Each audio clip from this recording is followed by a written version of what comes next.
The recording has started. கிறிஸ்தியேசுவுக்குள் அன்பாக அழைக்கப்பட்ட சகோதர சகோதரி யாவருக்கும் நமது மகா பரிசுத்தமுள்ள சர்வ வல்லமையுள்ள பிதாவாகி தேவனுடைய பரிசுத்த நாமத்திலும் நமது அன்பின் கர்த்தர் ஆண்டவராகி இயேசு கிறிஸ்துவின் இணைய நாமத்திலும் கிறிஸ்தியேசுக்குள்ளான அன்பின் வாழ்த்துக்களை மேட்டுப்பாளையம் சபையாரின் சார்பாகவும் அரியனின் சார்பாகவும் யாவருக்கும் கிறிஸ்துவுக்குள்ளான அன்போடும் தாழ்மையோடும் தெரிவித்துக் கொள்கிறோம். அன்பான சகோதர சகோதரிகளே, இன்றைய நாளிலும் கூட நம் சர்வ வல்லமையுள்ள பிதாவாகிய தேவனுடைய பெரிதான இரக்கம் தயவு நம் அனைவர் பேரிலும் இருந்தது நிமித்தமாக அவரது தாசனும் தெய்வீக திட்டத்துல முற்பிதாவாக பயன்படுத்தப்பட்டவருமாகிய தானியேலினுடைய திருக்கு தரிசனம் ஆகும் ஆராய்ச்சியை இன்றைய நாளிலும் கூட தேவ தயவுல நாம் ஆராய்ந்து பார்க்க தேவன் தாமே கிருபை செய்து வருகிறார். தானியேல் 2ஆம் அதிகாரத்தினுடைய மிக முக்கியத்துவம் வாய்ந்த சத்தியங்களை, தெய்வீக திட்டம் சார்ந்த சத்தியங்களை நாம் கடந்த வகுப்புல நாம் தியானித்து தேவ தயவுல பெற்றுக்கொண்டோம். அதன் தொடர்ச்சியாக இன்றைய நாளிலும் கூட தானியேலின் மூலமாக சர்வ வல்லமையுள்ள பிதாவாகி தேவன் அவர் இந்த ஒட்டுமொத்த உலகத்திற்கும் குறிப்பாக இஸ்ரேலி ஜனத்திற்கும் வைத்திருக்கக்கூடிய தெய்வீக திட்டங்கள் மற்றும் புறஜாதி ராஜ்யங்கள் எவ்விதமாக ஆளுகை இருக்கின்றன என்பதை பற்றியான விளக்கங்களை சிலை குறித்து கொடுத்திட்ட அந்த தரிசன காட்சியிலே அவர் அளித்திட்டார். அதன் விசேஷித்த சத்தியங்கள் தேவனுடைய தயவினாலே தானியேலுக்கு சொப்பனமானது நிச்சயம், அதன் அர்த்தம் சத்தியம் என்ற வகையில வெளியாக்கப்பட்டது. தானியேல் அவைகளை விவரமாக ராஜாவாகிய நேபுகாத் நேச்சாருக்கு விளக்கினார். ஆகவே தானியேலும் தேவன் விசேஷித்த விதத்துல உயர்த்தினார்.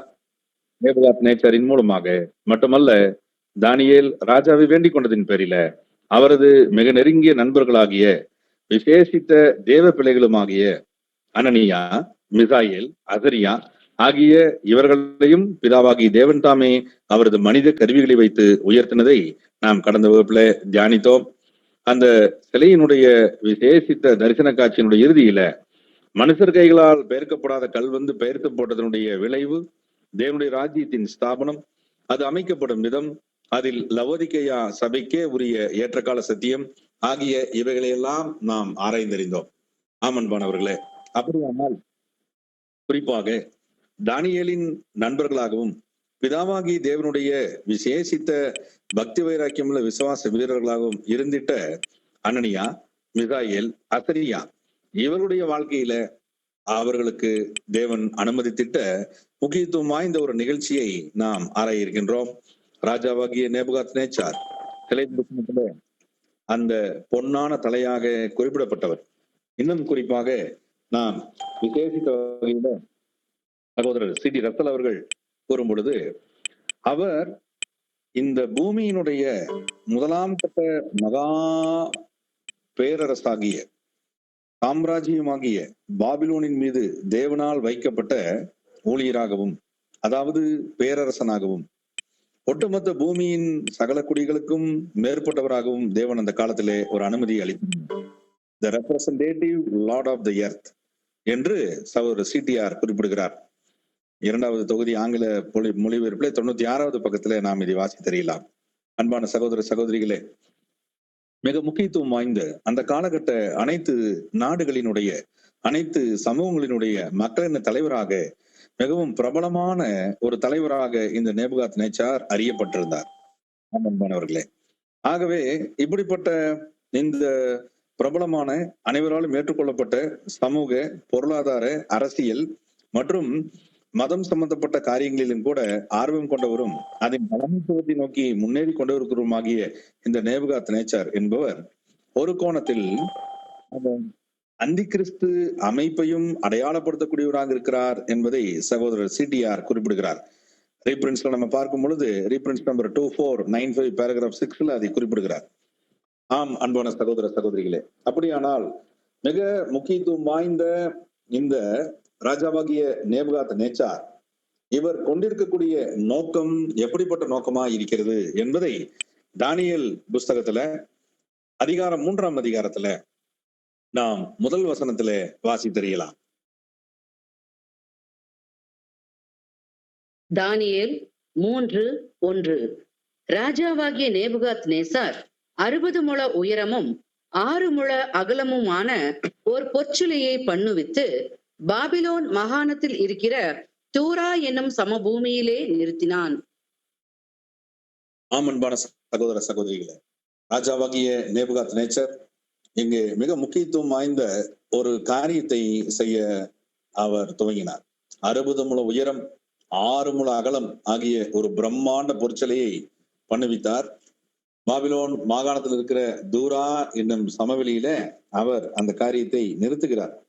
அன்பானவர்களே, இந்த தூரா என்ற சமவெளி தற்காலத்திலே பாபிலோனுடைய மையப்பகுதியாக குறிப்பிடப்படுகிற நிலப்பகுதி. அந்த காலத்துல அது அவுட்டர் பிளேஸாக, வெளிப்புறத்திலே இருந்த ஒரு பகுதியாக அந்த முற்காலத்திலே காணப்பட்டது. ஆகவே இங்கே ராஜாவாகிய நேபுகாத் நேச்சர் இப்படிப்பட்ட ஒரு பிரம்மாண்ட பொற்சிலையை, அதுவும் பொன்னினால் அந்த சிலையை செய்வதற்கு சில காரணங்கள் இருந்தன. ஏனென்றால் ராஜாவாகிய நேபுகாத் நேச்சார் ஏற்கனவே தேவனுடைய தயவை பெற்றது நிமித்தமாக அவர் படையெடுத்து சென்ற தேசங்களிலெல்லாம் வெற்றி மேல் வெற்றி, அவர் அநேக நிலப்பரப்புகளை கைப்பற்றியிருந்தார். அவரது சைன்யம் பல நாடுகளுக்கு மீதான ஆளுகையை புரிந்து கொண்டிருந்தது. பாபிலோனியன் மைட்டி பவர், பாபிலோனிய மகாசக்தி என்று அவர் அனைத்துலக நாடுகளாலும் அந்த காலகட்டத்திலே அறியப்பட்டிருந்தார். அது மாத்திரமல்ல, அவரது மிகப்பெரிய போர்ப்படை தளபதிகள், கிரேட் ஜெனரல்ஸ் என்று வரலாற்று ஆசிரியர்களாலே, போர்ப்படை நிபுணர்களாலே குறிக்கப்படுகிறார்கள். ஆகவே இப்படிப்பட்ட விதத்துல இந்த பாபிலோனிய சாம்ராட் சக்கரவர்த்தி ஆகிய நேபுகாத் நேச்சர் பல நாடுகளையும் கைப்பற்றி ஒட்டுமொத்த உலக சாம்ராஜ்ய பேரரசை அவர் முதலாம் உலக ராஜ்யமாக நிறுவியிருந்தார். பொன்னான அந்த தலைநீரே என்று தேவனால் குறிக்கப்பட்டவரும், அந்த காரியத்திற்கு அடையாள பாஷையின் சத்தியங்களுக்கெல்லாம் நிறைவேற்றத்தை கொடுத்தவருமாகிய இந்த நேபுகாத் நேச்சார் இந்த வெற்றிகளின் நிமித்தமாக 3 காரியங்களின் மீதான தனது மேலாதிக்க வல்லமையின் மூலமாக அவரிடத்துல தனது சிறப்பை, தனது உத்தமத்தை மற்றும் தனது மேன்மையை, தனது மகத்துவத்தை வெளிப்படுத்தி காண்பிக்கும் பொருட்டாகவும், பாபிலோனிய சாம்ராஜ்யத்தினுடைய அருமைகளையும் மற்றும் அதன் மகத்துவங்களையும் மற்ற நாடுகள், மற்ற தேசங்கள், மற்ற தேசத்தின் தலைவர்கள், தன் சொந்த நாட்டினுடைய அதிகாரிகள் ஆகிய அனைவரும் அறிந்து கொள்ளும் பொருட்டாகவும் வெகு விமர்சையாக அவர் ஒரு ஏற்பாட்டை அந்த விசேஷ விதத்துல நோக்கப்படுத்தினார். அதாவது தான் வணங்கி கொண்டிருக்கக்கூடிய தேவர்களை குறிப்பிடக்கூடிய மிக முக்கியத்துவம் வாய்ந்த ஒரு சிலையாக அது இருக்க வேண்டும்.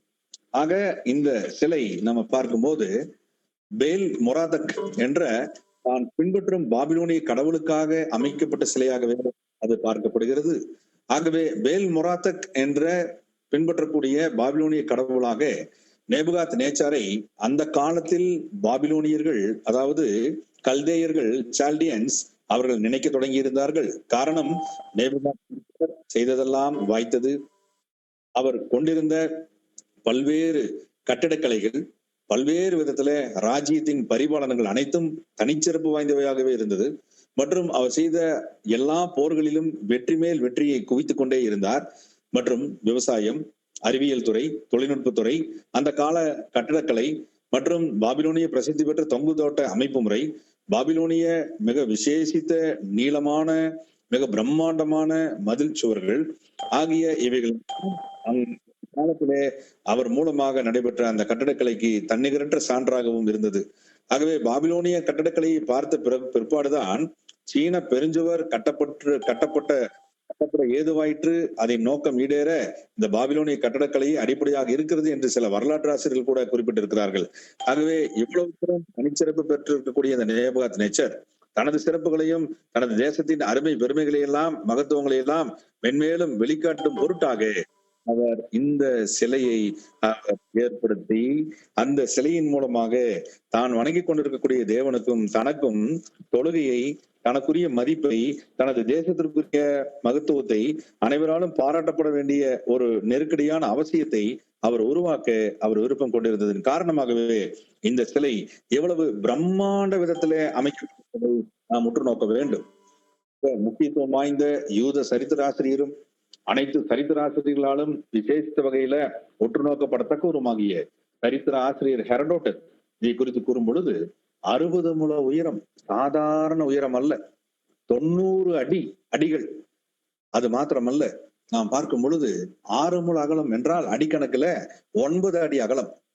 ஆக இப்படிப்பட்ட பிரம்மாண்டமான ஒரு சிலை மிகவும் விசேஷித்த வகையில அனைவரது கண்களையும் பறிக்கக்கூடிய, ஒளிரக்கூடிய மிளிரக்கூடிய உலோகமாகிய தூய பொன்னினால் நாம் இப்போ இருக்கக்கூடிய லேட்டஸ்ட் டெக்னாலஜி வார்த்தையை பயன்படுத்தணும்னா 24 கேரட் கோல்டு என்று குறிப்பிடுகிறார். அன்பான சகோதர சகோதரிகளே, வேதாகம ஆராய்ச்சியாளர்களும் வேதாகம விற்பனர்களும் இந்த விசேஷித்த தூய பொன்னினால் ஆக்கப்பட்ட இந்த சிலையானது எப்படியாக அது ஒளிர்ந்திருக்கும், அந்த தூர சமவெளியில மிக பிரம்மாண்ட அஸ்திவாரத்தின் மீது அமைக்கப்பட்டிருந்த இந்த சிலை மிகவும் அனைவரது கவனத்தையும் ஈர்த்ததாக மட்டுமல்ல, அனைவராலும் ஒரு நினைவு சின்னமாகவும் பார்க்கப்படக்கூடிய அந்த காலகட்டத்தின் மாபெரும் அதிசயமாகி போனது. அன்பானவர்களே, 9 அடி விசேஷித்த வகையில பார்க்கிறோம். அகலமே 90 அடி உயரம் எவ்வளவு இருக்கும் அப்படிங்கறத நம்ம பார்க்கலாம். பல மாடி கட்டடங்கள் உயரம் உள்ள இந்த பிரம்மாண்டமான ஒரு சிலை எடைக்கணக்கை நாம் கணக்கிட்டு பார்த்தோம் என்றால், சகோதரர் சிபிஆர் குறித்து கூறும் பொழுது ரெஃபரன்ஸ் நம்பர் 4874 அவர் ரொம்ப அருமையா கூறுவார். பேராகிராஃப் 5ல சொல்லும் போது 43,000 பவுண்டுகள் கொண்ட ஒரு பிரம்மாண்டமான எடை. அந்த 43,000 பவுண்ட கொண்ட அந்த பிரம்மாண்ட பொன் எத்தனை தூரம் இருந்திருக்கும் நாம் பார்க்கும்போது, அது எவ்வளவு தூரம் டோட்டல் வேல்யூ, தூரம் அந்த 24 ஹவர் கோல்ட அவங்க அதற்காக உருக்கி அதுக்காக மிகப்பெரிய பிரம்மாண்ட பொன் சிற்பாச்சாரிகளை அவர்கள் வைத்து செய்திருப்பார்கள் என்பதை நம்ம பார்க்கிறோம். ஒரு பவுண்ட் என்பது 453.592 கிராம். அப்படியானால் 43,000 பவுண்டுகள் என்பது நாம் பார்க்கும்போது 19,00,000 நாம் பார்க்கிறோம் 50,44,056 கிராம்ஸாக கன்வெர்ட் ஆகுது. இதனுடைய பிரைஸ் கால்குலேஷன் இன்றைய நாளினுடைய இந்திய பண மதிப்பீட்டின்படியான ஒரு விலை மதிப்பீட்டை பார்த்தால், அதாவது பொன்னால் ஆக்கப்பட்ட பாபிலோன் ராஜாவாகிய நேபுகாத் நேச்சாரால் உருவாக்கப்பட்ட அந்த பொற்சிலையினுடைய மதிப்பு தற்போதைய உலகத்துல எப்பேற்பட்ட ஒரு மதிப்பாக இருக்கிறது என்றால், நாம் பார்க்கிறோம் 2,15,195 கோடி ரூபாய்கள். 2,15,195 கோடி ரூபாய்கள் பெருமானம் உள்ள அந்த பிரம்மாண்ட பொற்சிலையானது அந்த காலத்திலே 24 கேரட் தூய மதிப்பீட்டின்படியே பிரம்மாண்ட பொன் சிற்பாச்சாரிகளை கொண்டு அங்கே பிரம்மாண்டமான விசேஷித்த தொழில்நுட்ப வல்லுநர்களை கொண்டு அங்கு உருவாக்கப்பட்டிருந்தது. ஆகவே இது பாபிலோனிய சாம்ராஜ்யத்தின் தேவன் கொடுத்திட்ட விசேஷித்த வளம், அவருடைய வெல்த், அவர்களுடைய மதிப்பு, அவர்களுடைய விசேஷித்த தனித்தன்மைகளுக்கு சான்றாக நேபுகாத் நேச்சர் அவைகளை அடையாளப்படுத்தினார். அன்பானவர்களே, இவ்வளவு மதிப்பு வாய்ந்த இந்த ஒரு தங்கத்தினால் உருவாக்கப்பட்ட இந்த ஒரு சிலை அங்கே அவர் வணங்கி கொண்டிருந்த பேல் மொராதாக்கை மாத்திரம் குறிப்பதாக இல்லை, அதில் அந்த உருவாக்கத்திற்கு காரணமாக இருந்த ராஜாவாகிய நேபுகாத் நேச்சரையும் மறுபக்கத்தில் குறிப்பதாக இருக்கிறது என்று வேதாகம விற்பனர்கள் குறிப்பிடுகிறார்கள். ஆகவே இவ்வளவு பிரம்மாண்டமான இந்த சிலை அனைவரது கருத்தையும் கண்ணையும் கவர்வதோடு மட்டுமல்ல, அந்த சிலையை பார்ப்பதற்கென்றே தினமும் மக்கள் கூட்டம் கூட்டமாக கூடிக்கொண்டிருந்தார்களாம். அந்த வரலாற்று ஆசிரியர்கள் இதை குறித்து கூறும் பொழுது, ராஜாவாகிய நேபுகாத் நேச்சர் அதை அமைக்க தொடங்கினதிலிருந்து, அதற்குரிய நிர்மாண பணிகளை தொடங்குனதிலிருந்து பிரம்மாண்டமான எதிர்பார்ப்பு அந்த பொன்னாளாகிய சிலை குறித்து அனைத்து நாடுகளுக்கும், அந்த கால நாடுகளுக்கும் மக்களுக்கும் பரவினது. அதிலும் குறிப்பாக சால்டியன்ஸ் என்று அழைக்கப்படக்கூடிய கல்தேயர்கள், அதாவது பாபிலோனியர்கள் மிக ஆர்வத்தோடு இந்த பணிகளை கவனித்து வந்தார்கள். ஆகவே இப்பேற்பட்ட தனிச்சிறப்பு வாய்ந்த இந்த சிலை மிக மிக பிரசித்தி பெற்ற ஒன்றாக அங்கு அமைக்கப்பட்டு கொண்டே வந்தது. அதனாலதான் நம்ம பார்க்கிறோம். ஆனா விசேஷமாக இந்த சிலையை பற்றிதான சில விளக்கங்கள் வேதாகத்துல கொடுக்கப்படுவதற்கான பின்னணி காரணங்களை நாம் தற்போது ஆராய்ந்து கொண்டிருக்கிறோம்.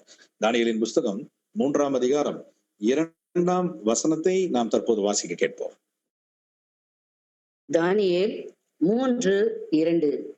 பின்பு ராஜாவாகிய நேபுகாத் நேச்சார் தேசாதிபதிகளையும் அதிகாரிகளையும் தலைவரையும் நியாயாதிபதிகளையும் பொக்கிஷக்காரரையும் நீதி சாஸ்திரிகளையும் விசாரிப்புக்காரரையும் நாடுகளில் உள்ள உத்தியோகஸ்தர் யாவரையும் நேபுகாத் நேச்சார் ராஜா நிறுத்தின சிலையின் பிரதிஷ்டைக்கு வந்து சேரும்படி அழைப்பித்தான். அன்பான சகோதர சகோதரிகளே, இங்கே ராஜாவாகிய நேபுகாத் நேச்சர் மிக முக்கியத்துவம் வாய்ந்த ஒரு அழைப்பை கொடுத்திருந்தார்.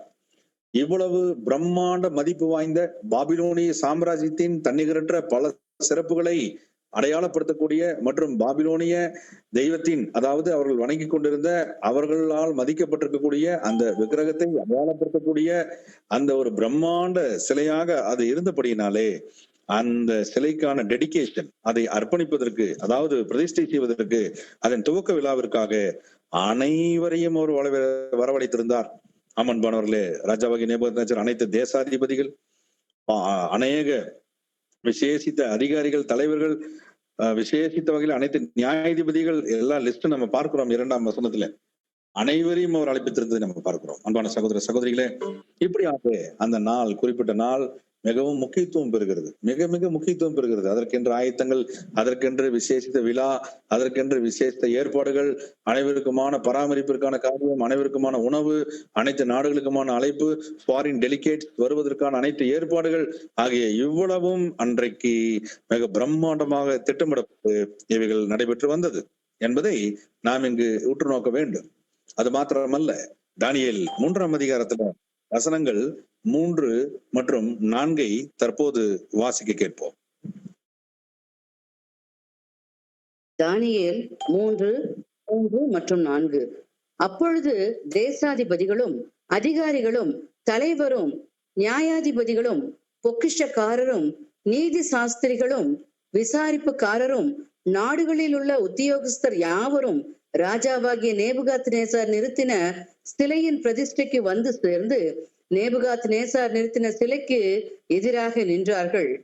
கட்டியக்காரன் உரத்த சத்தமாய், சகல ஜனங்களும் ஜாதிகளும் பாஷைக்காரரும் ஆனவர்களே, உங்களுக்கு அறிவிக்கப்படுகிறது என்னவென்றால். அன்பான சகோதர சகோதரிகளே, இங்கே மிக முக்கியத்துவம் வாய்ந்த அந்த சிலையை பிரதிஷ்டை செய்யக்கூடிய அந்த நாளில அனைத்து தரப்பு, அனைத்து துறையை சார்ந்த அனைவருமே அந்த சிலைக்கு எதிராக வந்து அந்த சமவெளியில அவர்கள் நிறுத்தப்பட்டார்கள். ஆம், இது ஒரு மிகப்பெரிய விழாவாக, மிகப்பெரிய அந்த சிலையை அர்ப்பணிக்கக்கூடிய ஒரு விழாவாகவே அங்கே எடுக்கப்பட்டதை இங்கே வரலாற்று ஆசிரியர்கள் குறிப்பிடுகிறார்கள்.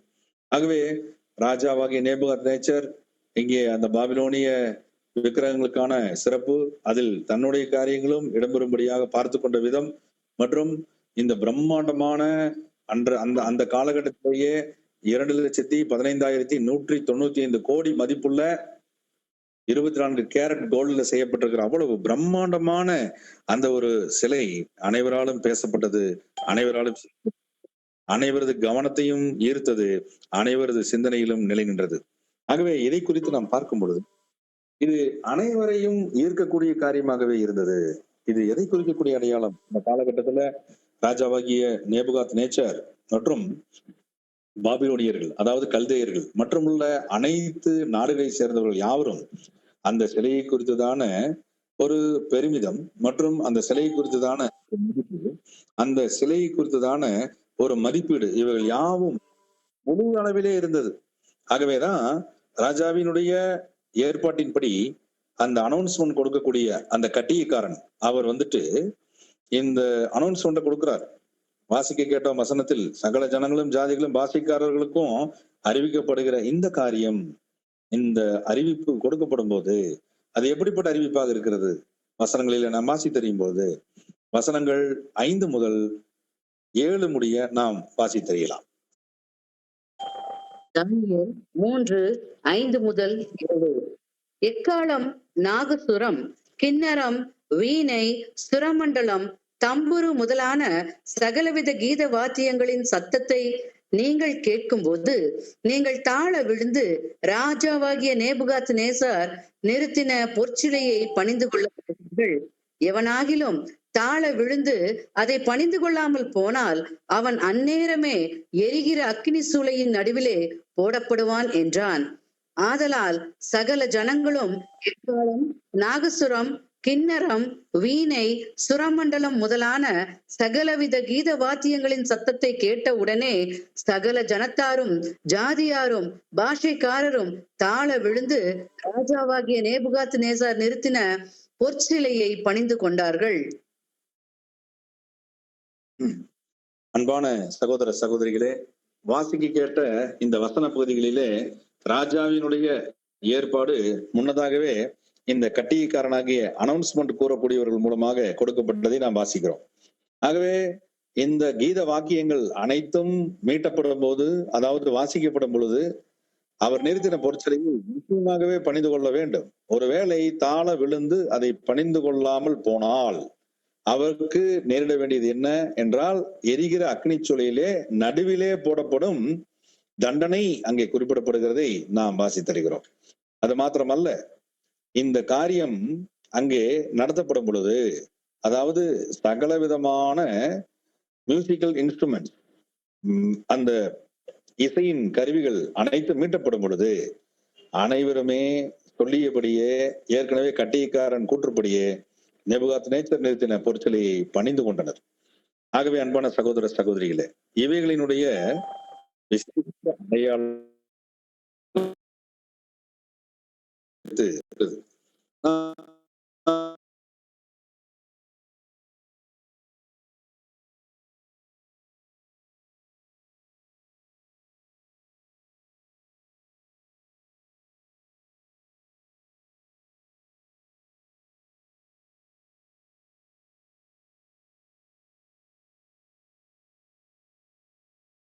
கூறும்பொழுது 5 அடி உயர அளவுக்கு அக்னித்தழல் எழும்பக்கூடிய அளவிலே அந்த அக்னி வடிவமைக்கப்பட்டதாக கூறுகிறார்கள். இதை குறித்து சகோதரர் சிடிஆர் தனது பதிவில குறிப்பிடும் போது ரீபரன்ஸ்ல 4874வது பக்கம் 5வது பத்தியில இதை குறிப்பிடுகிறார். 75 அடி உயர அளவுக்கு அக்னி தழல் எழும்பி இருக்கிறது. ஆமன்பானவர்களே, ஆகவே இந்த அளவுக்கு இங்கே காண்பிக்கப்படுவதனுடைய பிரம்மாண்ட காரியம் என்னவென்றால், தண்டனை இவ்வளவு விஸ்வரூபமாக இருக்கிறது. ஒருவேளை ராஜாவாகிய நேபுகாத்நேச்சர் மகத்துவமாக நிறுத்தப்பட்ட அந்த ஒரு சிலை, அவருடைய அந்த விக்கிரக தேவர்களுக்கு அடையாளமான அந்த சிலை மற்றும் பாபிலோனிய சாம்ராஜ்யத்தின் மகிமை, மகத்துவம், தனிச்சிறப்புகள், போரின் வெற்றிகள் ஆகிய இவைகள் யாவையும் அடையாளப்படுத்த கோரும் தனக்குரிய தொழுகையில் தனக்குரிய விசேஷித்த கீழ்ப்படுதலை, வணக்கத்தை அது எதிர்பார்க்கிறது என்ற வகையில ராஜாவாகிய நேபுகாத்நேச்சர் அந்த கட்டியக்காரன் மூலமாக அங்கே இந்த அழைப்பை, அறைகோலை விடுத்திருந்தார். பாபிலோனின் மகத்துவத்தையும் பெருமைகளையும் வெளிக்காட்டிட சிலை ஏற்படுத்தப்பட்டதாக குறிப்பிடப்படுகிறது. நேபுகாத்நேச்சர் பேல் மொராதாக் என்ற பாபிலோனிய கடவுளுக்கு சிலை அமைத்ததாகவும் வேதாகம விற்பனர்கள் குறிப்பிடுகிறார்கள். அப்படியானால் அந்த காலகட்டத்தில அனைவராலும் மதிக்கப்படக்கூடிய, அனைவராலும் சிறப்பாக பார்க்கப்படக்கூடிய, அனைவரது தொழுகையையும் அங்கே கொண்டு வந்து குவிக்கக்கூடிய வகையில, ஈர்க்கக்கூடிய வகையில இந்த சிலை அமைக்கப்பட்டதென்றால் இதன் பொருளான சத்தியம் என்ன என்பதை நாம் ஆராய வேண்டும். சகோதரர் சிடிஆர் அவர்கள் குறிப்பிடும் போது மிக முக்கியத்துவம் வாய்ந்த இந்த காரியத்தை குறிப்பிடுகிறார். அதாவது விசேஷமா இப்படிப்பட்ட அனைத்துலக நாடுகளையும் அனைத்துலக மக்களையும் ஈர்க்கக்கூடிய, அனைவரையும் கவர்ந்தெழுக்கக்கூடிய வகையில தொடங்கப்பட்டதும் வழிநடத்தப்பட்டதுமான ஒரு அமைப்பு இந்த சிலை அடையாளப்படுத்துகிறது. அது என்ன அமைப்பு என்றால், the first step in the formation of the symbolic image of papacy என்று குறிப்பிடுகிறார். இந்த papacy அதாவது போப்பு மார்க்கத்தினுடைய அமைப்பு, அவர்கள் கிறிஸ்துவின் ஊழியர்கள் என்றும் கிறிஸ்துவின் தாயாகிய மரியாளினுடைய அடிவந்தவர்கள் என்றும் கூறிக்கொண்டு அவர்கள் தொடர்ந்து செயல்பட்டார்கள். ஒட்டுமொத்த உலகின் கவனத்தையும் ஈர்த்தார்கள் மற்றும் தாங்களே ஊழியக்காரர்களாகவும் தாங்களே அனைத்துலக நாடுகளினுடைய சமூக, பொருளாதார, மதம் ஆகியவைகள் யாவையும் ஒன்றிணைத்து அவர்கள் ஒருமித்த கூட்டணியாக உருவாக்கி கொண்டு தங்களிடத்திலே வருபவர்களுக்கு சகலத்தையும் அவர்கள் கொடுப்பவர்களாகவும் தேவனுடைய அருளையும் ஆசீர்வாதத்தையும் பெற்றுத்தரக்கூடிய ரூட் சேனலாகவும் அவர்கள் தங்களை வெளிப்படுத்தினார்கள். ஆகவே அவர்கள் இந்த வகையில தங்களுக்குரிய தொழுகையை எதிர்பார்த்தார்கள். அதாவது அனைவரும் அவர்களிடத்திலே வந்து அவர்களிடத்துல சொல்வதை கேட்டு அவர்கள் பேச்சுப்படி நடக்க வேண்டும். அவர்களது கொள்கைகளையும் கோட்பாடுகளையும் அவர்கள் ஏற்றுக்கொள்ள வேண்டும். ஆகவே this Roman Catholic search is an idol என்று அவர் குறிப்பிடுகிறார். இதுவே அந்த சிலை. ஆகவே மற்ற அனைத்து கிறிஸ்தவ அமைப்புகளும் மற்றும் உட்பிரிவுகள் யாவும் இவர்கள் சொல்படி கேட்டு அவர்களை தொழுகையும் கீழ்ப்படிதலையும் அவர்களுக்குரிய பயபக்தியும் காட்டும் பொழுது அவர்கள் மிக பிரம்மாண்டமான இவாஞ்சலிக்கல் அலையன்ஸ் என்று குறிப்பிடப்படக்கூடிய இங்கே விசேஷ வகையில சுவிசேஷ கால மாபெரும் கூட்டணியை அமைத்து அந்த கூட்டணியை அவர்கள் என்ன செய்ய போறாங்கன்னா உலக நாடுகளிலே விரிவுபடுத்தி அனைத்து உலக நாடுகளையும் ஈர்த்து அந்த இவாஞ்சலிக்கல் அலையன்ஸை அவர்கள் மிக பிரம்மாண்டமாக மிருகத்தின் சொரூபமாக அவர்கள் மாற்றி முன்னேற்றப்படைய வைப்பார்கள். அவருடைய கொள்கைகள் கோட்பாடுகள் எல்லாம் ஜெனரல் பாலிசிகளாக, அதாவது பொதுப்படையான தத்துவங்களாகவும், எப்படி ராஜாவாகிய நேபுகாத் நேச்சர் ஒரே சிலையை பிரம்மாண்டமாக வடிவமைத்தார், அது தனிச்சிறப்பு மிக்கதாகவும், அது எப்படிப்பட்ட உலோகத்தால் செய்யப்பட்டது என்பதையும், அதன் மதிப்பு எப்படிப்பட்டது என்பதையும், அது அனைவராலும் ஈர்க்கப்படுவதற்கு கூறப்படுகிற பல்வேறு காரணங்களையும் ஆராய்ந்தறிந்தோமோ, அதே போல இந்த WCC என்று சொல்லப்படக்கூடிய விசேஷ வகையில world council of the churches மிகப்பெரிய அமைப்பு விசேஷித்த இந்த தீர்க்க தரிசனத்துக்கு தொலைதூர 2ஆம் கட்ட நிறைவேறுதலை நமக்கு பெற்றுத் தருகிறது. ஆகவே இதன் பொருளான சத்தியம் சிலை ரோம கத்தோலிக்க சபையையும் குறிப்பிடுவதோடு மட்டுமல்ல, அனைத்து நாடுகளையும் இது ஈர்த்து கொண்டே இருக்கிறது. ஆகவேதான் இதற்கு முன்பதாக இருந்த போப்புமார்கள் சொன்னாங்க ஒரு ஸ்டேட்மெண்ட், ஒரு சில ஸ்டேட்மெண்ட்கள் அவங்க சொல்லுவாங்க. அந்த ஸ்டேட்மெண்ட் ஒன்று, we will build a new Europe என்று குறிப்பிட்டாங்க. நாங்கள் புதிய ஐரோப்பாவை உருவாக்குவோம் என்று குறிப்பிட்டாங்க. அது மாத்திரமல்ல, தற்போது இருக்கக்கூடிய அந்த விசேஷித்த பேப்பசி மற்றும் அதன் கூட்டாளிகள் நாங்கள் ஒரு புதிய சமூகத்தை நோக்கி சென்று கொண்டிருக்கிறோம், அந்த புதிய சமூகத்திற்குரிய அனைத்து நன்மைகளையும் அனைத்து உலக நாடுகளுக்கும் செய்ய இருக்கிறோம் என்று செய்திகள் கொடுத்துக் கொண்டிருக்கிறாங்க. அதற்கே உரிய விசேஷித்த கூடுகைகளை செய்து அவருடைய கவுன்சில் மீட்டிங்களை அறிவித்துக் கொண்டிருக்கிறாங்க. இப்படியாக அவருடைய மியூசிக் அவர்கள் அனுப்பக்கூடிய செய்திகளாக கருதப்படுகிறது. அவருடைய இசை அவர்கள் அனுப்பக்கூடிய செய்திகளே, அவருடைய வடிவங்கள் பல்வேறு கூடுகைகளே.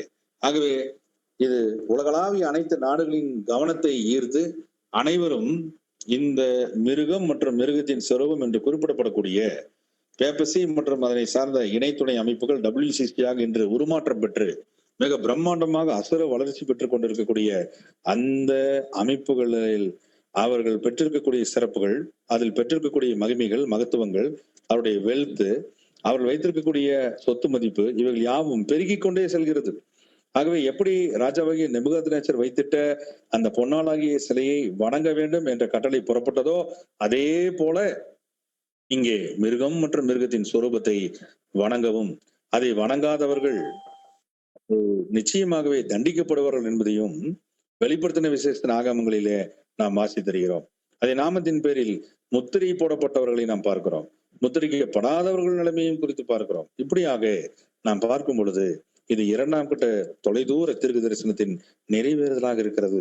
அன்பன்பானவர்களே, அங்கே நேரடியாக இங்கே பிரம்மாண்டமான நிறுத்தப்பட்ட அந்த சிலை என்பது இனி வரும் கடைசி காலங்களில, லவோதிகியா சபையினுடைய இந்த இறுதி காலங்களில இங்கே பேப்பசி மற்றும் அதன் இணை துணை அமைப்புகளாகிய WCC ஆகியவைகள் இணைந்த கூட்டமைப்பை வணங்காத அதன் கொள்கைகள், அதன் கோட்பாடுகள், உபதேசங்கள், டாக்ட்ரின்ஸ், பிலாசபிஸ் அண்ட் ஐடியாலஜி இவைகளை ஏற்காத அனைவருக்குமே அது மிகப்பெரிய சோதனையை, the great test and trial, மிகப்பெரிய சோதனைகளையும் மிகப்பெரிய பரீட்சைகளையும் கொண்டு வந்து சேர்க்கும்.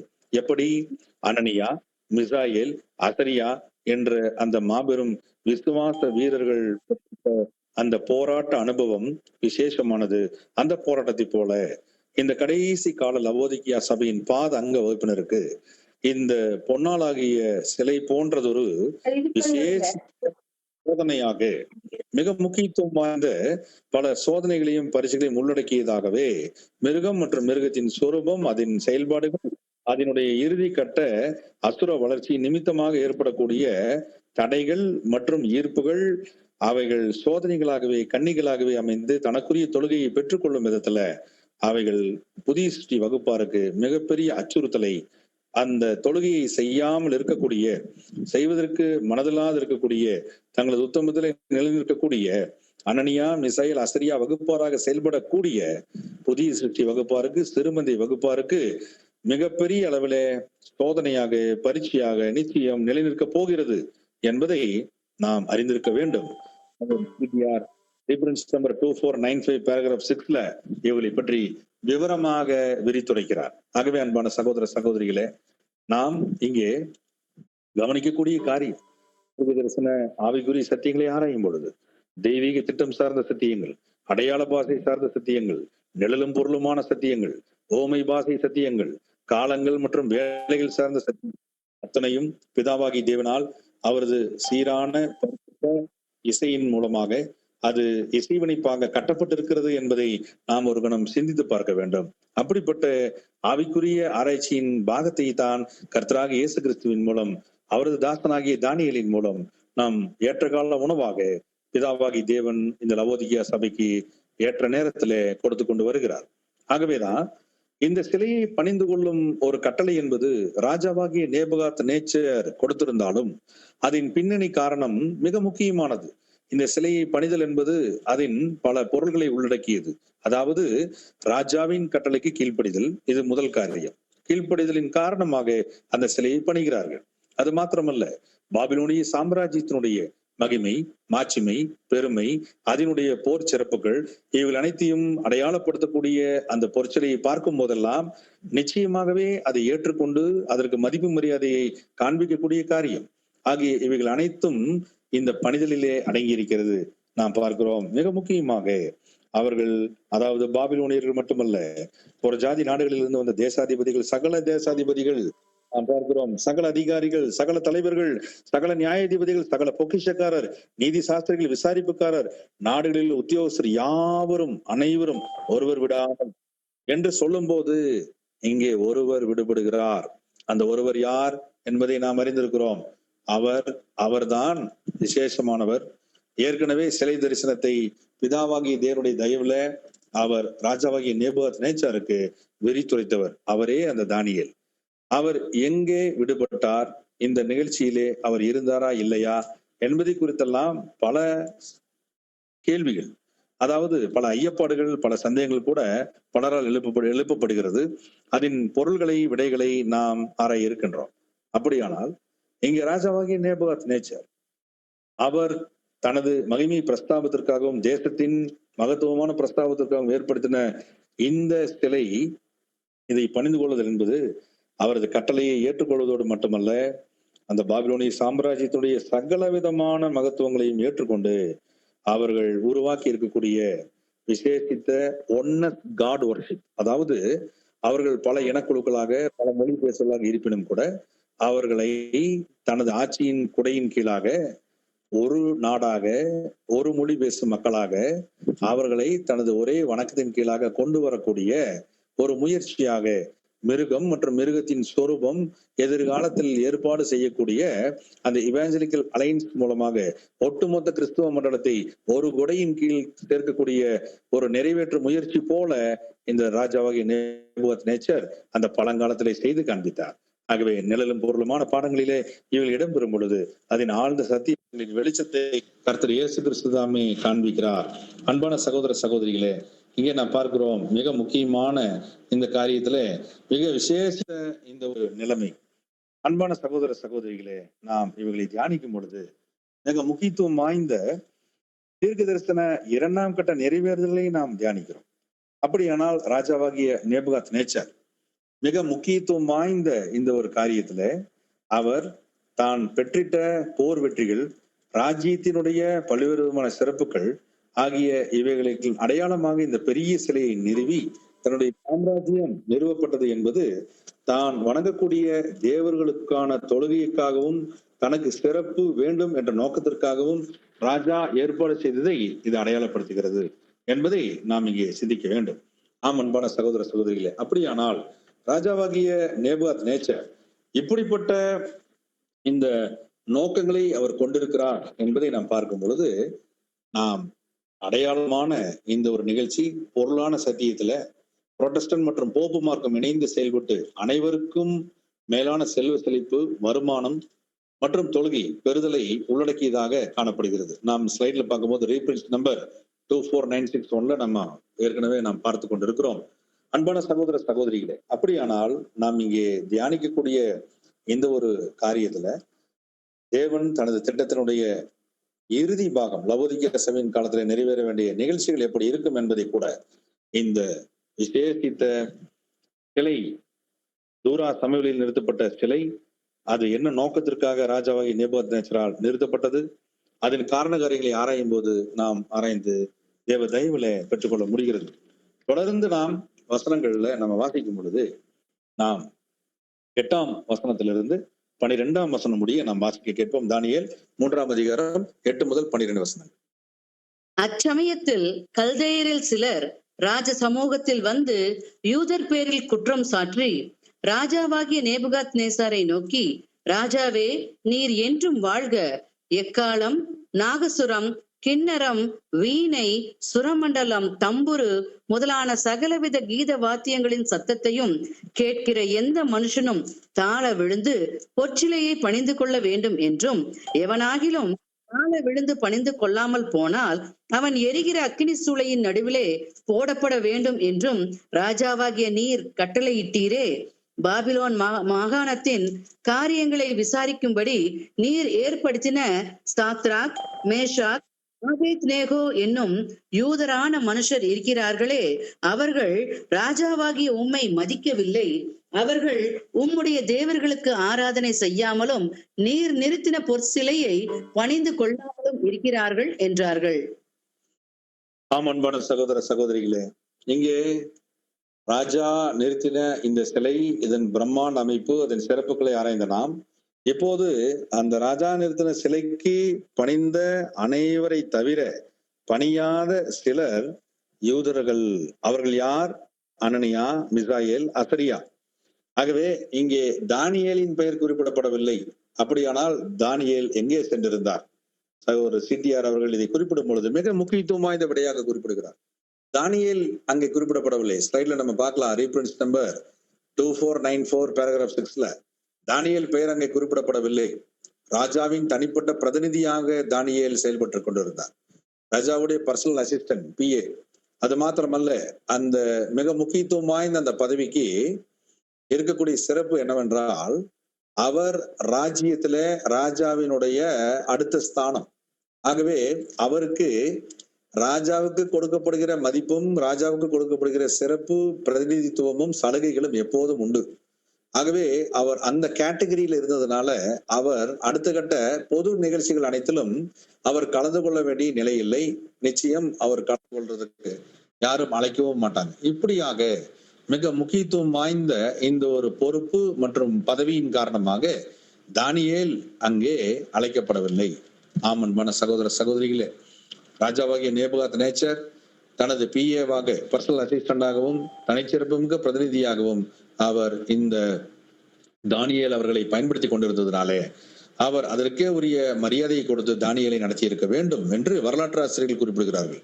ஆகவே ராஜாவாகிய நேபுகாத்நேச்சர் தனது போர் வெற்றிகளில் பெருமிதம் அடைந்திருந்தார். ஏற்கனவே அவர் பெரிய சிலை நிறுவி தனது சாம்ராஜ்யம் நிறுவப்பட்டது தனது தேவர்களுக்கான தொழுகை மற்றும் தனக்கான சிறப்பு என்ற நோக்கத்தை இந்த ராஜாவாகிய நேபுகாத்நேச்சர் கொண்டிருந்தது நிமித்தமாக இந்த ஒரு சோதனை நடைபெற்றது. எல்லாரும், அதாவது அனைவரும் இந்த சிலையை பணிந்து வணங்கி கொண்டே இருக்க வேண்டும் என்ற வகையில அங்கே கொடுக்கப்பட்டதை நம்ம பார்க்கிறோம். அன்பான சகோதர சகோதரிகளே, அப்படியானால் இந்த குற்றச்சாட்டு யூதர்கள் மீது வைக்கப்பட்டது. யார் அவர்கள் குற்றச்சாட்டுக்கு உள்ளாக்கப்பட்டவர்கள் என்பதை நாம் பார்க்கும் பொழுது மிக முக்கியமா நாம் அடுத்த கட்ட வசனங்களிலே நாம் ஆராய்ந்து அறியலாம். வசனம் 12க்கு பிற்பாடு நாம் வாசிக்கும் போது வசன பகுதிகள் 13ஐ நாம் வாசிக்க கேட்போம். தானியேல் 3:13. அப்பொழுது நேபுகாத்நேசார் உக்கிர கோபம் கொண்டு சாத்ராக்கையும் மேஷாக்கையும் ஆபேத்நேகோவையும் அழைத்துக் கொண்டு வரும்படி கட்டளையிட்டான். அவர்கள் அந்த புருஷரை ராஜாவின் சமூகத்தில் கொண்டு வந்து விட்டபோது, அன்பான சகோதர சகோதரிகளே, மிக முக்கியத்துவம் வாய்ந்த அந்த ஒரு நிகழ்ச்சி அங்கே நடந்தது. அதாவது சாத்ராக், மேஷாக், ஆபேத்நேகோ என்று பாபிலோனிய நாமங்கள் சூட்டப்பட்ட அனனியா, மிசாயேல், அசரியா ஆகிய இவர்கள் அடையாளம் காட்டப்பட்டார்கள். சிலையை வணங்காத, தொழுகை செய்யாத புருஷர்கள் இவர்களே. ஆகவே அந்த புருஷர்கள் ராஜ சமூகத்திலே கொண்டு வந்து விடப்பட்ட போது அவர்களை ஏற்கனவே ராஜாவாகிய நேபுகாத்நேச்சார் தேவனுடைய தயவின் மூலமாக தானியேலினுடைய வேண்டிக் கொண்டதின் பேரில அவர்கள் பாபிலோன் மாகாணத்து காரியங்களை எல்லாம் விசாரிக்கும்படியான அவர்களுக்குரிய அதிகாரத்தை, ஆளுகையை வழங்கி ஆளுநர் அந்தஸ்தை கூட கொடுத்திருந்தார். அவ்வளவு பிரம்மாண்டமான ஒரு விசேஷித்த சிறப்பை இந்த இளைஞர்களாகி இருக்கக்கூடிய இந்த அன்னியா, மிசையேல், அசரியா பெற்றிருந்தும் கூட இவர்கள் ராஜாவின் கட்டளைக்கு கீழ்ப்படியாமல் இருக்கிறார்களே, இதற்குரிய குற்றச்சாட்டு வந்திருக்கிறதே என்ற விதத்திலே ராஜா அவர்களை பார்த்து, ஏற்கனவே ராஜா அவர்கள் மீது சற்று அன்பு கொண்டிருந்ததினாலும் அவர்களுக்குரிய அங்கீகரிப்பை கொடுத்திருந்ததினாலும் ஒருவேளை அவர்களுக்கு 2ஆம் கட்ட வாய்ப்பை கொடுத்து பார்க்கலாம் என்று ராஜா யோசிக்கிறார். அன்பானவர்களே, ஒருபோதும் பாபிலோனிய சாம்ராஜ்ய சக்கரவர்த்தியாகிய நேபுகாத் நேச்சாருடைய பேச்சுக்கு மறுபேச்சு இல்லை அனைத்து மக்களுக்கும் பாபிலோனில. ஒருவேளை அப்படி மறுபேச்சோ மறுப்போ இருந்தால் நிச்சயம் அதன் பொருள் மரணம் என்பதுதான் பரிசு அல்லது விடை அல்லது தண்டனை.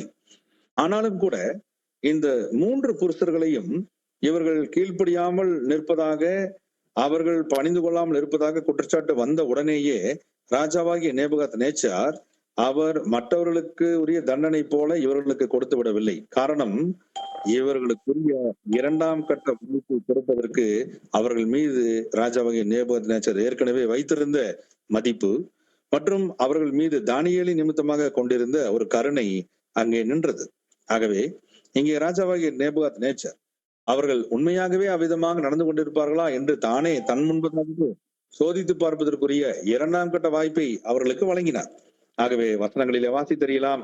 தானியேல் 3ஆம் அதிகாரம் வசனங்கள் 14 மற்றும் 15 வாசிக்க கேட்போம். தானியேல் 3:14-15. நேபுகாத் நேசார் அவர்களை நோக்கி, சாத்ராக், மேஷாக், ஆபேத் நேகோ என்பவர்களே, நீங்கள் என் தேவர்களுக்கு ஆராதனை செய்யாமலும் நான் நிறுத்தின பொற்சிலையை பணிந்து கொள்ளாமலும் இருந்தது மெய்தானா?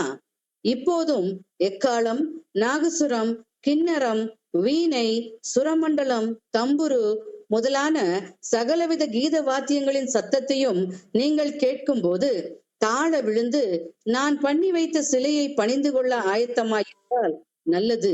பணிந்து கொள்ளாது இருந்தீர்களே ஆனால் அந்நேரமே எரிகிற அக்கினி சூளையின் நடுவிலே போடப்படுவீர்கள். உங்களை என் கைக்கு தப்புவிக்க போகிற தேவன் யார் என்றான். அன்பான சகோதர சகோதரிகளே, இங்கே நாம் பார்க்கிறோம் வசனத்திலே வாசிக்க கேட்ட பிரகாரமாக ராஜாவாகிய நேபுகாத் நேச்சார் ஏற்கனவே உக்கிர கோபம் கொண்டிருந்ததை நம்ம பார்க்கிறோம். நேபுகாத் நேச்சாருடைய தனிப்பட்ட காரியங்களை குறித்து கூறக்கூடிய வரலாற்று ஆசிரியர்கள் ராஜாவாகிய நேபுகாத் நேச்சார் மிகவும் ஒரு போர்க்கள வீரனாக இருந்தபடியினாலும், அவர் உணர்வு மிக்கவராக இருந்தபடியினாலும், அவருக்கு இருக்கக்கூடிய ஒரு காரியம், அவர் பேச்சை யாராவது கேட்கவில்லை என்றால் உடனே மரண தண்டனை அல்லது மிகப்பெரிய தண்டனை, இப்படியாக கொடுத்து கொண்டிருக்கக்கூடிய பழக்க வழக்கத்தில் இருக்கக்கூடிய இவர் உக்கிர கோபத்தை இந்த அனனியா, மிசையேல், அசரியா மீது வைக்க முன் வந்தார். தொடர்ந்து அது நிமித்தம் அவர்கள் இந்த சிலையை மீண்டும் பணிந்து கொள்வதற்கு முன் வருவார்கள் என்று அவர் எதிர்பார்த்தார். அப்படி அந்த எதிர்பார்ப்பை நம்ம பார்க்கிறோம். 2ஆம் கட்ட வாய்ப்பு கொடுக்கப்படுவதிலிருந்து, இப்படியாக 2ஆம் கட்ட வாய்ப்பு கொடுக்கப்படுவதற்கு முன்பதாக அவர் கேட்ட கேள்வியிலிருந்து நாம் அறிந்து கொள்ளலாம். நான் நிறுத்தின பொற்சிலையை பணிந்து கொள்ளாமல் இருந்தது மெய்தானா என்ற சந்தேகத்தை அவர் எழுப்பினார். அது மாத்திரமல்ல, ஒருவேளை பணிந்து கொள்ள ஆயத்தமாயிருந்தால் அது நல்லது, ஒருவேளை பணிந்து கொள்ளாமல் இருந்தால் அவர்கள் எரிகிற அக்கினி சூளையின் நடுவிலே போடப்பட்டு அவர்கள் அழிக்கப்படுவார்கள். உங்களை தப்பிப்பதற்கு வேறு யாரும் இல்லை. குறிப்பாக தேவன் யார் என்ற ஒரு கேள்வியை இந்த ராஜாவாகிய நேபுகாத் நேச்சார் எழுப்பினார். எழுப்பப்பட்ட இந்த கேள்வி ராஜாவினிடத்திலிருந்து, அதாவது நேபுகாத் நேச்சார் புறப்பட்டது.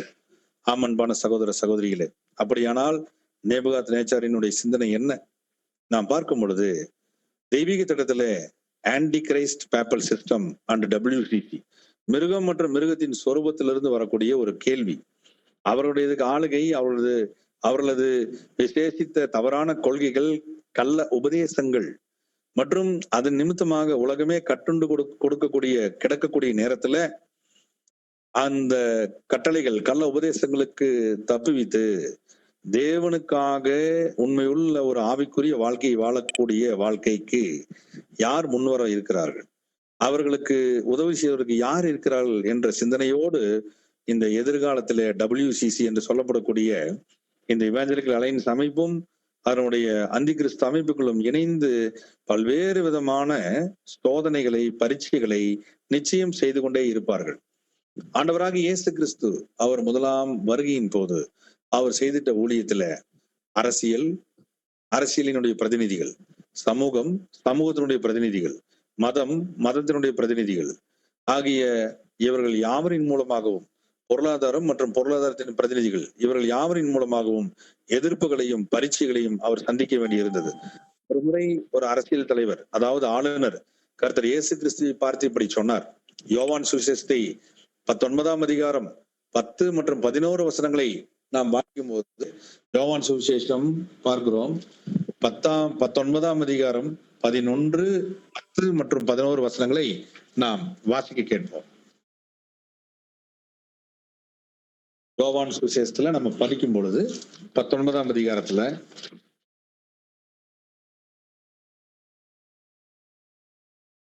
வசனங்கள் 10 மற்றும் 11.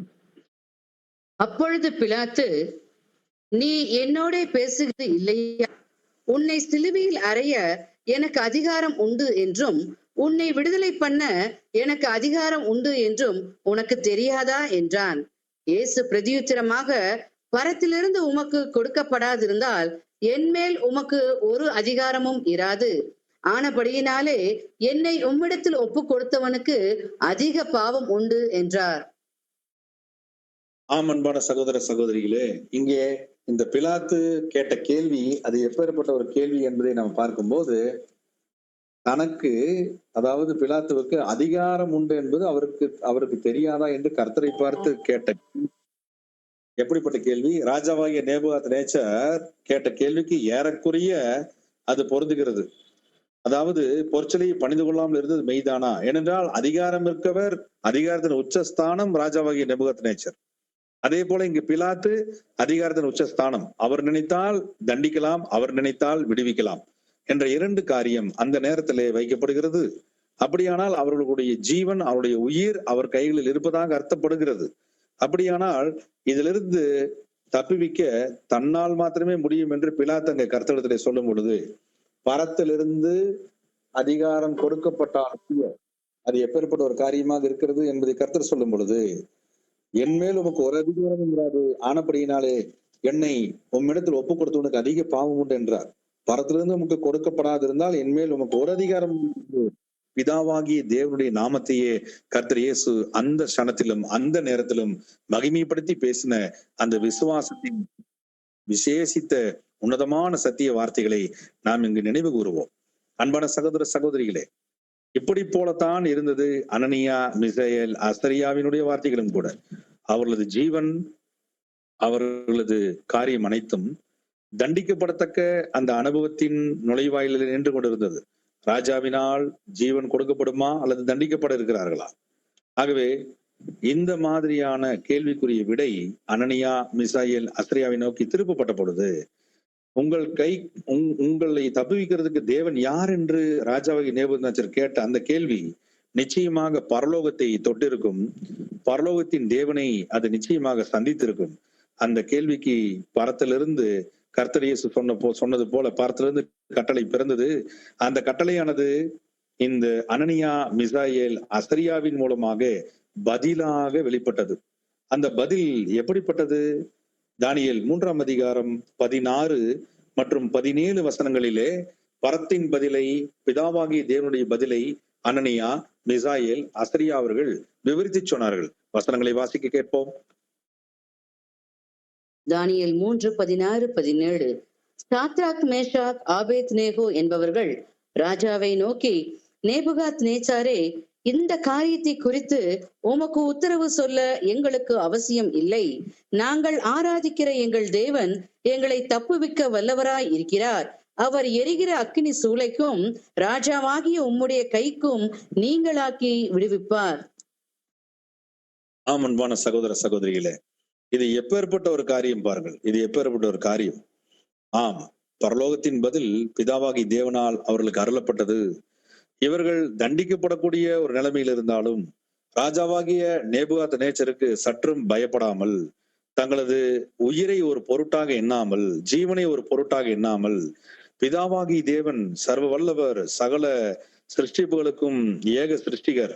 அவரையே நம்பி பயபக்தியோடு அவர்கள் சொன்ன பதில் உத்தரவு, இந்த காரியத்தை குறித்து நாங்கள் பதில் சொல்ல எங்களுக்கு அவசியமில்லை, அதாவது காரணமே தேவையில்லை என்கிறார்கள். ஏனென்றால் பிதாவாகி தேவனை மாத்திரமே நாங்கள் ஆராதிப்போம், அவரே எங்களை தப்புவிக்க வல்லவராய் இருக்கிறார் என்று அசைக்க முடியாத தங்கள் இருதயத்தின் விசுவாசத்தை அவர்கள் உறுதியாய் அறிக்கையிட்டார்கள். அன்பான சகோதர சகோதரிகளே, ஆண்டவராகிய இயேசு கிறிஸ்து அப்படி போலவே தனது அருமை திருச்சபைக்கும் பல்வேறு சோதனையின் உச்சகட்ட நேரத்திலும், பல்வேறு பரீட்சைகள் உபத்திரவங்களின் உச்சகட்ட நேரத்திலும் நமது இறுதி சிந்தனையிலிருந்து வாயின் வார்த்தைகளிலே எப்படிப்பட்ட பதில் புறப்பட வேண்டும் என்பதை அவர் பிதாவாகிய தேவன் மூலமாக பரிசுத்த ஆவியினாலே அது உங்களுக்கு அருளப்படும் என்று அவர் கூறின அந்த விசுவாச வார்த்தைகள் மத்தேயு சுவிசேஷம் 10ஆம் அதிகாரம் 19 மற்றும் 20 வசனங்களிலே கவனமாக கர்த்தர் இயேசுவினால் நடத்தப்பட்டிருக்கிறது. குறிப்பாக சிறுமந்தை வகுப்பாருக்கே அவர்களது சொந்த ஞானம் அல்ல, பிதாவாகி தேவன் அருளின உன்னதத்திலிருந்து வரும் பலனாகிய பரிசுத்த ஆவியின் ஞானத்தால் அவர்கள் என்ன பேச வேண்டும், எப்படி பேச வேண்டும், எப்படி பதில் உத்தரவு சொல்ல வேண்டும் என்ற வழிகாட்டுதல் பரத்திலிருந்து கொடுக்கப்படும் என்பதை கர்த்தர் உரைத்தார். அதே விதமாக தானியேலின் தீர்க்க தரிசன காலப்பகுதியில அனனியா மிசாயேல் அசரியாவுக்கு பிதாவாகி தேவன் அப்படிப்பட்ட ஆவியை அருளி அவர்கள் வாயின் வார்த்தைகளிலிருந்து நல்லதொரு சாட்சியை ஏற்கனவே புறப்பட பண்ணி இருந்தார். கர்த்தருடைய வார்த்தைகளை இங்கே நாம் வாசிக்க கேட்போம். மத்தேயு 10ஆம் அதிகாரம் வசனங்கள் 19 மற்றும் 20. அவர்கள் உங்களை ஒப்புக் கொடுக்கும் போது எப்படி பேசுவோம் என்றும் என்னத்தை பேசுவோம் என்றும் கவலைப்படாது இருங்கள். நீங்கள் பேச வேண்டுவது அந்நேரத்தில் உங்களுக்கு அருளப்படும். பேசுகிறவர்கள் நீங்கள் அல்ல, உங்கள் பிதாவின் ஆவியானவரே உங்களிலிருந்து பேசுகிறவர். ஆம், அன்பான சகோதர சகோதரிகளே, இங்கே மிக முக்கியத்துவம் வாய்ந்த இந்த ஒரு பதிலை கர்த்தராகிய இயேசு கிறிஸ்து அங்கே கொடுத்தார். இந்த விசேஷித்த விருதியத்தோடு அப்போஸ்தலர்கள் தொடர்ந்து அவர்கள் செயல்பட்டாங்க. அது மாத்திரமல்ல, இங்கே பழைய காலத்துல இங்கே தானியேலின் நண்பர்களாகிய அனனியா, அசரியா, மிசாயேல் இவர்களுக்கும் இப்படிப்பட்ட விசேஷ நல்வாக்கு பரலோகத்தின் தேவனால் அருளப்பட்டது. ஏனென்றால் பிதாவாகிய தேவனே சகல சோதனைகளுக்கும் பரீட்சைகளுக்கும் நீங்களாக்கி ராஜாவாகிய உம்முடைய கைக்கும் நீங்களாக்கி விடுவிப்பார் என்று அவர்கள் உறுதியோடு விசுவாச அறிக்கையை வெளியிட்டார்கள்.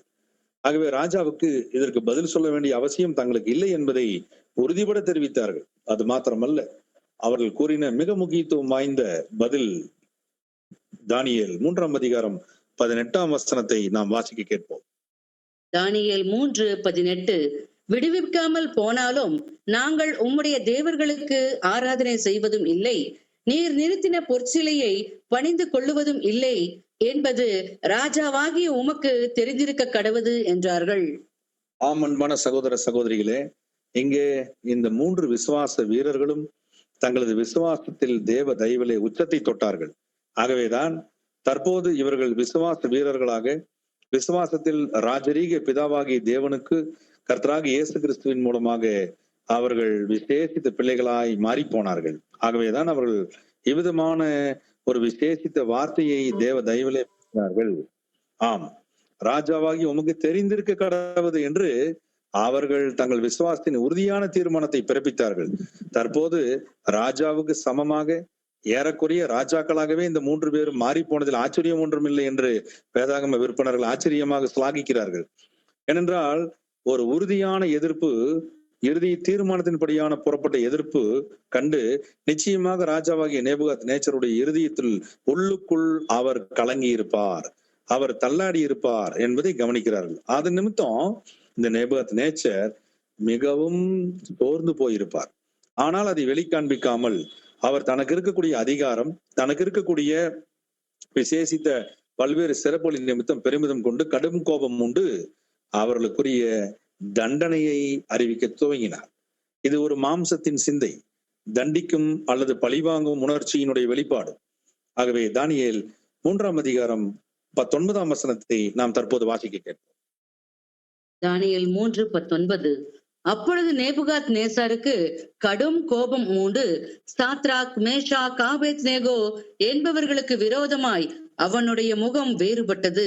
சூளையை சாதாரணமாய் சூடாக்குவதை பார்க்கிலும் 7 மடங்கு அதிகமாய் சூடாக்கும்படி உத்தரவு கொடுத்து, ஆம் அன்பானவர்களே, இங்கே ராஜாவாகி நேபுகாத் நேச்சார் அவர் யாரை அடையாளப்படுத்துறார் என்பதை பார்த்தோம். அங்கே anti Christ papal system and WC.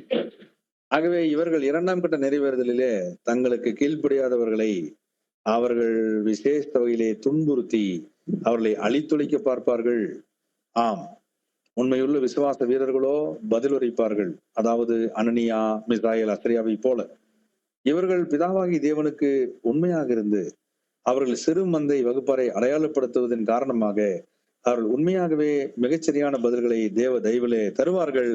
ராஜாவாகி நேபுகாத் நேச்சருக்கு தெரிந்திருக்க கடவுது என்ற விதத்துல அந்த WCC கூட்டணிக்கு இவர்கள் பதில்கள் ஏற்றகால சத்திய எச்சரிப்பான பதில்களாக, ஏற்றகால ஆவிக்குரிய வெளிச்சங்களாக, ஏற்றகால ஆவிக்குரிய உணவாக நிச்சயம் அமையும் என்பதிலே எவ்வித சந்தேகமும் இல்லை. ஏனென்றால் இவர்களுக்கு நேரிட இருக்கின்ற மகா பெரிய பரீட்சைகள், சோதனைகள், உபத்திரவங்கள் இவர்களுக்கு ஒரு பொருட்டல்ல. அவர்களுக்கு எதிராக அவர்கள் ஏற்பாடு செய்து வைத்திருக்கின்ற தண்டனைகள் அல்லது தீர்ப்புகள் அல்லது அவர்களுக்கு எதிரான பல்வேறு விதமான சூழ்ச்சிகளை கண்டு இவர்கள் ஒருபோதும் பயந்து பின்வாங்க மாட்டார்கள். ஆகவே விசுவாசத்தில் நிலைத்து நிற்கக்கூடிய பிள்ளைகளாக இந்த லவோதிகியா சபையினுடைய விசேஷித்த கடைசி கால பாத அங்க வகுப்பினர் நிலை பெற வேண்டும், ஒருபோதும் பின்வாங்க கூடாது என்பதை உணர்த்தும் பாடமாக இங்கே தூரா சமவெளியில் நிறுத்தப்பட்ட அந்த பிரம்மாண்ட பொருசிலையை பணிந்து கொள்ளாத அந்த 3 விசுவாச புருஷர்களும் இந்த சிறுமதி வகுப்பாராகிய நமக்கு முன்பதாக முன் அடையாளமான பாடங்களாக பிதாவாகி தேவனால் நிலைநிறுத்தப்படுகிறார்கள். அன்பான சகோதர சகோதரிகளே, நம் ஒவ்வொருவருக்குமான சோதனைகள், நம் ஒவ்வொருவருக்குமான பரீட்சைகள் பல்வேறு விதங்களிலே, பல்வேறு வடிவங்களிலே, பல்வேறு விக்கிரகங்கள் மூலமாக, பல்வேறு சூழல்கள் மூலமாக ஏற்படுத்தப்படும் போதெல்லாம் நாம் ஒருபோதும் சோர்ந்து போய்விடக்கூடாது, நாம் ஒருபோதும் தளர்ந்து போய்விடக்கூடாது. அனனியா, மிசாயேல், அசரியா போல பிதாவாகிய தேவன் மீது நமது விசுவாசத்தை நங்கூரமிட வைத்து நம்முடைய விசுவாசத்தின் வர்த்தனைக்காக ஜெபித்து நாம் தேவ பலத்தை பெற்று நாம் ஒருபோதும் அந்நிய தொழுகைகளை, அந்நிய விக்கிரகங்களை அல்லது அந்நிய சிறப்புகளை நாடாமல் பிதாவாகிய தேவனையே ஏக நாயகராக ஏற்றுக்கொண்டு அவருக்குரிய மெய்தேவ வணக்கம் என்ற தொழுகையே எப்போதும் ஆவியோடும் உண்மையோடும் ஏறெடுத்து அவரையே தொழும் பொழுது, வாழ்க்கை முறையிலே வாழ்ந்து காண்பிக்கும் பொழுது நாமும் நமக்குரிய எரிகிற அக்னி அனுபவங்களில் இருந்து பிதாவாகிய தேவனுடைய தயவுள்ள கரங்களால் விடுவிக்கப்படுவோம் என்பது நிஜமாகும் என்பதை நாம் ஆராய்ந்திருக்கிறோம். அப்படியானால் இந்த ராஜாவாகிய நேபுகாத் நேச்சருடைய மாம்சீக சிந்தனை பழிவாங்கும் உணர்விலே உச்சகட்டத்தை அடைந்தது. அந்த உச்சகட்டத்தின் விளைவாக அவர் என்ன செய்கிறார்? 7 மடங்கு அதிகமாய் சூடாக்கும்படி உத்தரவு கொடுத்ததை நாம் வாசித்திருக்கிறோம். அன்பான சகோதர சகோதரிகளே, இப்படியாக சாத்தானிய சக்திகளும் சாத்தானும் பல்வேறு விதமான பிரச்சனைகளையும் போராட்டங்களையும் கொடுமைகளையும் அரங்கேற்றுவதற்கு முன் வருவார்கள். ஆனால் பிதாவாகிய தேவனோ பல்வேறு வகைகளிலே அவர் அனைத்து பிரச்சனைகளையும் அனைத்து சோதனைகளிலும் இருந்தும் அவரது அருமை திருச்சபையை காப்பாற்றக்கூடியவராக அவர் விசேஷ வகையில அவர் ஏற்பாடுகளை செய்து வைத்திருக்கிறார். ஆகவே பிரச்சனைகளிலிருந்து தப்பிக்கும் வழி என்பது 2. ஒன்று, பிரச்சனையை தவிர்த்தல் அல்லது பிரச்சனையை எதிர்கொள்ளுதல். பிதாவாகிய தேவன் பல சூழல்களிலே 2ஆம் வகையே தெரிவு செய்ய சொல்கிறார். அதாவது அவரது கிருபை போதுமான அளவிலே இருக்கும் பரீட்சையை சந்திக்கும் பொழுதும், பிரச்சனைகளிலே நாம் கடந்து செல்லும் பொழுதும், நமக்குரிய நெருப்புகள், நமக்குரிய அக்னி சூளைகள் நம் மீது வரும்போதும், 7 மடங்கு சோதனைகளாக அக்னிகளாக வரும்போதும் பிதாவாகிய தேவனே துணை நின்று கர்த்தர் மூலமாக நம்மை விடுவிக்க வல்லவராயிருக்கிறார். உண்மையும் உத்தமமுள்ள கபடற்ற இஸ்ரேலின் அதாவது விசேஷித்த உள்ளத்திலே யூதனானவனாக நாம் இருக்கும் பொழுது பிதாவாகிய தேவன் நமக்கே உரிய அற்புதங்களையும் அடையாளங்களையும் நிகழ்த்தி காண்பிக்க வல்லவராயிருக்கிறார் என்ற விசேஷித்த சத்தியம் இங்கே நமக்கு முன்னடையாளமாக வைக்கப்படுகிறது. அன்பான சகோதர சகோதரிகளே, இப்படியாக அந்த 3 புருஷரும் மிக விசேஷித்த நற்சாட்சியை அனைத்து தரப்பு மக்களும் காணும்படியாக விசேஷித்த ஸ்டேட்மெண்ட் மூலமா, தங்களது அறிக்கை மூலமா பிதாவாகி தேவனை அந்த சூழலிலும் மகிமைப்படுத்தினார்கள், மாட்சிமைப்படுத்தினார்கள், தொழுது கொண்டார்கள். அதுவே உத்தம தொழுகை. ஆகவே நாமும் கூட நமக்குரிய தனிப்பட்ட வாழ்க்கையிலும் அல்லது நமக்குரிய சோதனையை சந்திக்கும் தருணங்களிலும் ஒருபோதும் சோர்வடையாமல் பிதாவாகி தேவனை நமது வாழ்க்கை முறை மூலமாக சொல்லாலும் செயலாலும் சிந்தனைகளினாலும் எப்போதும் மகிமைப்படுத்தக்கூடிய விசேஷித்த ஊழியம் நமக்கு நியமிக்கப்பட்டிருக்கிறது. ராஜாவாகிய நேபுகாத்நேச்சர் சூளையை 7 மடங்கு சூடாக்குவதைப் போல அதிகமான சூடு சாத்தானை சக்திகளாலும் நமக்கு எதிராக ஏற்படுத்தப்பட்டாலும் அவையிலிருந்து விடுவிக்கக்கூடியவர் நம்மோடு இருக்கிறார். ஆமன்பானவர்களே, உலகத்தில் இருக்கிறவர்களிலும் உங்களில் இருக்கிறவர் பெரியவர் என்ற விசேஷ வாக்குத்தத்தம் சிறுமதி வகுப்பாருக்கென்றே பிறப்பிக்கப்பட்டிருக்கிறது, கொடுக்கப்பட்டிருக்கிறது.